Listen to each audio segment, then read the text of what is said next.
নমস্কার, কেমন আছেন সবাই? বাংলাদেশি মেয়ে ইন্ডিয়ান বউ আমার নতুন আরেকটি ব্লগ ভিডিওতে সবাইকে স্বাগত। প্ল্যান করা কোনো কিছু যখন ক্যান্সেল হয়ে যায় কেমন লাগে? সবারই খারাপ লাগে, আমারও খুব খারাপ লাগছে। কি প্ল্যানিং ছিল, কি ক্যান্সেল হলো, আর সারাদিনে আমি কি কি করলাম, এটাই আজকে তোমাদের সাথে এই ভিডিওটিতে আমি শেয়ার করব। তো প্ল্যান ছিল যে আজকে কলেজে হোলি খেলা মানে রং খেলা হবে, সেখানে যাব, কি ড্রেস পরবো না পরবো সেটাও আমি তোমাদের সাথে শেয়ার করছিলাম। কিন্তু আজকে কলেজে যাওয়া হলো না, কলেজে বন্ধুদের সাথে হোলিও খেলা রং খেলাও হলো না। তো কেন হলো না? সকালবেলা যথারীতি আমি উইছা আর কি যেগুলো পরবো মানে রেডি হইয়া খাওয়া দাওয়া করে যে সময়টা আমি বেরোবো তখন গ্রুপে আমার একটা SMS আসলো যে আজকে ক্লাস হবে না। যেহেতু ক্লাস হবে না, কলেজে যাওয়ার কোনো প্রশ্নই আসে না। কলেজটা আমার অনেকটাই ডিস্টেন্স, বাড়ি থেকে 2 ঘন্টা যেতে আর 2 ঘন্টা আসতে সময় লাগে। ভেবেছিলাম আজকে ক্লাস করে রং খেলে তারপরে বাড়ি আসবো। তো সেই জন্য আর কি প্ল্যানটা ক্যান্সেল হয়ে গেল, আমার যাওয়া হলো না। প্রথমে 2-3 মিনিট খারাপ লাগলো, তারপরে আর কি ভাবলাম বাড়ি যেসব কাজকর্ম করব তো সেগুলোই তোমাদের শেয়ার করব। তো ড্রেস চেঞ্জ করে বাবিনকে ডাকলাম। বাবিনের এখন আবার নাইট শিফট চলছে, ও ঘুমাচ্ছে, যেহেতু সকালবেলা অফিস থেকে এসছে ও ঘুমাচ্ছে। ওকে ডেকে তুললাম, ডেকে তুলে প্রেশারে সেদ্ধ ভাত করা হয়েছিল সেটা ওরে মাইখা দিলাম। ও খাইলো, দুজনে মানে ও খাওয়া শেষে দুজনে মিলে বের হয়ে গেলাম একটু দোকানে। টুকটাক কেনাকাটা আছে। প্রথমেই যে কেনাকাটা করব সেটা হচ্ছে আবির। অনেক কালারের আবির, পিচকারি, নানান কিছু আসছে বাজারে। চুল আসছে কালারিং। আমরা শুধু আবির কিনছি, 5 কালারের কিনবো ভাবছিলাম, 7 কালারের কিনছি। আবির কিনা পরে একটু রিমুভার কেনার ছিল, তো রিমুভার কিনতে গিয়ে একটা নেল পালিশ পছন্দ হলো, নতুন একটা কালার আসছে, তো সেইটা একটা নেল পালিশ কিনলাম, যেহেতু আমি নেল পালিশের পোকা। তো যাই হোক, তো এসব কেনাকাটা করে যখন বাড়ি ফিরতেছিলাম তখন দেখলাম যে আখের রস বিক্রি হইতেছে, মানে কুইশালের রস দুজনে 2 গ্লাস খাইলাম। কুইশালের রসটা এত ভালো ছিল, কারণ ফ্রেশ ছিল, ফ্রেশ কুইশাল মেশিনের ভেতর দিতেছে আর রস বের হইতেছে। তো আর তার সাথে পুদিনা পাতা, বিট নুন আর লেবু অ্যাড করছে, আরও বেশি ভাল লাগতেছিল। দুজনে মিলে এটা খাওয়ার পরে গরমটা একটু কমলো, ঠান্ডা ঠান্ডা লাগলো। তো বাড়ি ফিরতেছি দেখ আমাদের সাথে একটা ঘটনা হলো, সেটাও তোমাদের সাথে শেয়ার করব। তো এক কাকু যাইতেছে মানে অটো করে, তার আর কি ব্যাগের থেকে মনে হয় বিস্কুট পড়ে গেছে। তো 2-3 বার ডাকও দিছি যে কাকু, বয়স্ক কাকু, যে কাকু তোমার বিস্কুট পড়ছে। কাকুটা শুনতে পাইছে, কিন্তু টোটোওয়ালাটা শুনে নাই।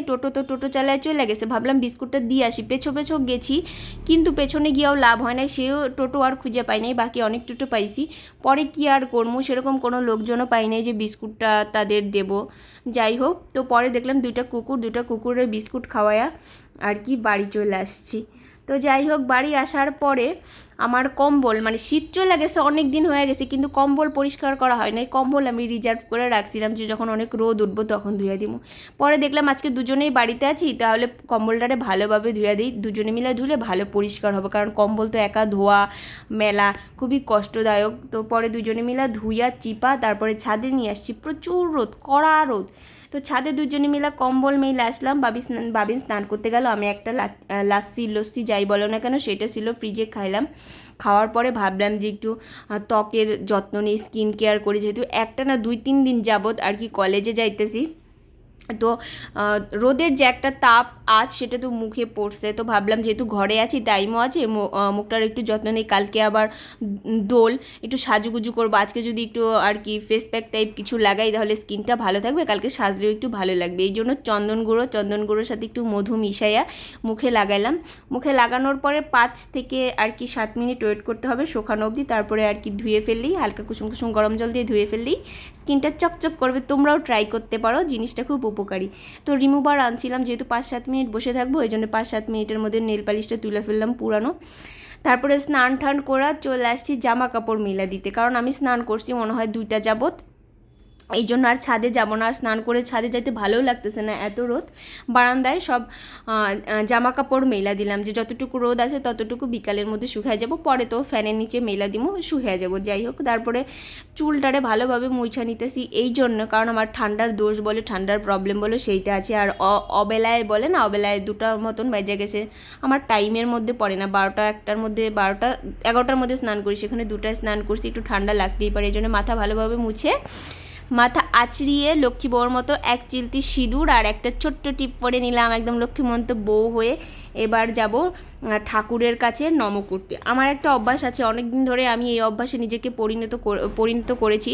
সেটা হচ্ছে গিয়ে স্নান করার পরে ঠাকুরকে নম করার সাথে সাথে আমি গীতা পড়ি। অনেক দিন 8-9 বছর হয়ে গেছে মনে হয়, তারও বেশি আমি প্রতিদিন স্নান করে ঠাকুরকে নম করে একটু গীতা পড়ে তারপরে আমার বাকি যে কাজগুলো আছে সেইগুলোতে আমি নিজেকে নিয়োজিত করি। তো যাই হোক, ঠাকুরকে নম করে আমি চলে যাব সরাসরি রান্নাঘরে, কারণ বাবিন আর মামুনি বসে আছে, খাবে, আমার জন্য অপেক্ষা করতেছে, যেহেতু আমার স্নান করতে লেট হয়েছে। তো 3 জনের জন্য ভাত আর কি বেড়ে নিতেছি, কারণ মামুনি এত কষ্ট করে রান্নাবান্না করছে, আমি একটু বেড়ে নিই, মামুনি একটু রেস্ট নিই। তো তারপরে খাইতে বসছি। টেবিলে দেখলাম যে কাসন্দ, অনেক দিন ধরে বাপি আয়না রাখছি কিন্তু এখনও খাওয়া হয়নি। পাট শাক দিয়ে, যেহেতু আমরা কাসন্দ খাই সবাই, এবছর আমার পাট শাক দিয়ে কাসন্দ খাওয়া হয়নি, আমি খাইনি। তো ভাবলাম আজকে কমলি শাক খাইতেছি, কাসন্দটাও চোখে পড়লো, মাস্টার্ড কাসন্দি যাই বলো না কেন, সেই কাসন্দি দিয়ে কমলি শাক দিয়ে মাইখা আমি যখন খাইতেছি, আমি বলছি উফ কি স্বাদ। তখন বাবিন আবার একটু নিয়ে মাইখা খেলো, বলে না ভালোই লাগলো, এতদিন পাট শাক দিয়ে কাসন্দ দিয়ে খাইছি, কাসন্দি দিয়ে, এখন এইটা কমলি শাক দিয়ে খেলাম, ভালোই লাগলো। শাক ঠাক খাওয়ার পরে এলো আমার সেই সজনে আমার ভাল লাগে, সবারই খুব ভাল লাগে। সজনে ডাঁটা এমন একটা জিনিস যে টেস্টি একটা জিনিস। তো সজনে ডাঁটা ঝোল করছে ডালের বড়ি আলু দিয়ে, সজনে ডাঁটা দিয়ে পাতলা ঝোল আজকে দুপুরে, এই ছিল হালকা পাতলা অতি সাধারণ মেনু। সবাই তারপরেও পেট ভরে ভাত খাইছি, সবাই বলতে আমরা 3 জন, সবসময় একসাথে 3 জনের খাওয়া 4 জনের খাওয়া হয় না, বাবিনের অফিস থাকে, আমার কলেজ থাকে, যাই হোক।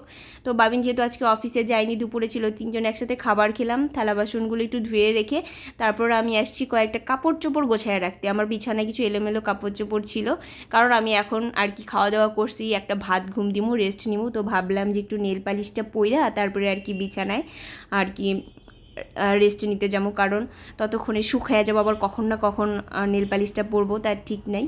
তো যাই হোক, এই ছিল আমার প্ল্যান। ক্যান্সেল হয়ে যাওয়ার পর বাড়িতে যেসব কাজকর্ম করলাম সেগুলোই তোমাদের সাথে শেয়ার করলাম। আর কখন কি ঘটবে না ঘটবে আমরা আসলেই জানি না, যেটা ভাবি সেটা হয় না, আবার যেটা ভাবি না সেটাই হয়। তবে যেটা হয় সেটার সাথে নিজেকে মানিয়ে নেওয়াটাই নিলে আর কি ভালো লাগে, ভালো থাকা যায়।